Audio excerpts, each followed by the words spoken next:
कन्हान परिसर के कांद्री हरिहर नगर में सोमवार को दोपहर के दौरान वेकोली खुली खदान के ब्लास्टिंग से एक मकान गिरकर धराशायी हो गया, जिसमें 6 साल की बच्ची यादवी कोठेकर और पिता कमलेश कोठेकर की मौत हो गई। इसी बीच जनप्रतिनिधि और नागरिकों का एक शिष्टमंडल सब एरिया मैनेजर दीक्षित के कार्यालय पहुंचा। तब चर्चा के दौरान दीक्षित ने वेकोली खुली खदान के ब्लास्टिंग से मकान गिरकर धराशायी होने की बात से इनकार कर दिया और शिष्टमंडल की मांगों को मना करने से मृतक के परिवार और संतप्त 200 से अधिक नागरिकों ने वेकोली परिसर में कामठी ओसीएम के कोयला परिवहन सड़क पर चक्का जाम कर उग्र प्रदर्शन शुरू कर दिया, जिसके चलते वेकोली का कोयला परिवहन पूरी तरह बंद हो गया था और तनाव का माहौल बन गया था। मृतक के परिवार और संतप्त नागरिक कमलेश कोठेकर और पुत्री यादवी कोठेकर की मौत पर मुआवजा, मकान का निर्माण कराने तथा नौकरी की मांगों को लेकर जब तक वेकोली प्रशासन की ओर से सहमति नहीं मिलती तब तक कोयला परिवहन शुरू नहीं होने देने की भूमिका में थे। पोस्टमार्टम के पश्चात पिता पुत्री के शव को एम्बुलेंस से सीधे आंदोलन स्थल पर लेकर पहुंचे, जिसके बाद संतप्त नागरिकों ने शव के साथ वेकोली प्रशासन के खिलाफ उग्र प्रदर्शन किया गया। हालांकि वेकोली प्रशासन की ओर से सहमति नहीं मिली और जनप्रतिनिधियों के आश्वासन के बाद आंदोलन समाप्त हो गया, जिसके बाद देर रात तक दोनों के शवों का कन्हान नदी के शांति घाट पर अंतिम संस्कार किया गया। मंगलवार को परिसर में शांति का माहौल बना रहा, लेकिन क्षेत्र के सांसद कृपाल तुमाने और विधायक आशीष जायसवाल ने मृतक के परिजनों से मुलाकात की कोई खबर नहीं है।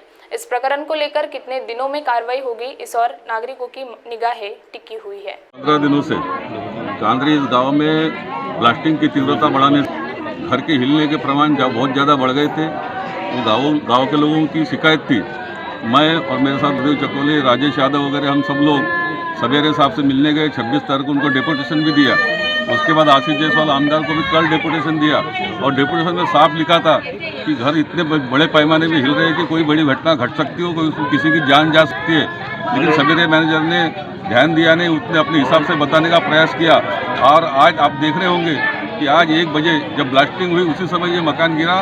उस ब्लास्टिंग में कमलेश कोठेकर और उसकी 6 साल की बच्ची यादवी कोठेकर का मृत्यु हो गया है। और ऐसे जो घर है, ऐसे हजारों घर इस गांव में हैं और ऐसी जब ब्लास्टिंग चलती रहेगी तो और मकान गिरने के बहुत ज़्यादा चांसेस है। हम चाहते हैं कि ये सब जो हुआ है वो WCL सब एरिया मैनेजर की वजह से हुआ है, जिन्होंने इसके ऊपर ध्यान नहीं दिया। अभी ये ब्लास्टिंग तुरंत बंद होना चाहिए और ये बाजू में जो मिट्टी का टीला लगा है, जिसकी मिट्टी हमारे पूरे गांव में आती, वो भी बंद होना चाहिए। और जो मृतक हुए उनके घर का कोई चलाने वाला था, घर को पालने वाला था, वही ऊपर चला गया।